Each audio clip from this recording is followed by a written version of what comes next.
Hyderabad police की तरफ से चीनी मांझे के खिलाफ क्रैकडाउन जारी है। कालापत्थर पुलिस और टास्क फोर्स वेस्ट जोन ने एक शख्स को गिरफ्तार करते हुए चीनी मांझे के 345 बॉबिन्स को जब्त किया है।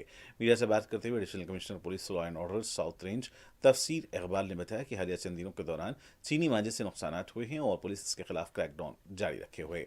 तफसीर इकबाल ने बताया कि ये मांझा इंसानों और परिंदों के लिए इंतहाई खतरनाक है। बहादुरपुरा में एक बच्ची चीनी मांझे की जद में आकर मुतासर हुई है, जबकि अंबरपेट में भी एक शख्स जख्मी हुआ। इसे मौत का धागा और किलर मांझा भी कहा जाता है। तफसीर इकबाल ने कहा कि संक्रांत एक खुशी का त्यौहार है और इसे इस तरह मनाया जाए कि किसी को नुकसान न हो।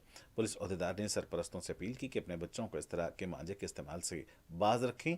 जिस शख्स को 345 बॉबिन्स के साथ गिरफ्तार किया गया, इसकी शनाख्त मोहम्मद शाहजेब की हैसियत से की गई है। शाहजेब ने हरियाणा के विक्रम मेहता से यह मांझा हासिल किया था। काला पत्थर की दक्कन बेकरी बशरत नगर के पास शाहजेब इस मांझे की एक बॉबिन 2,000 रुपये में फरोख्त कर रहा था। 6,90,000 रुपये का मांझा जब्त किया गया है।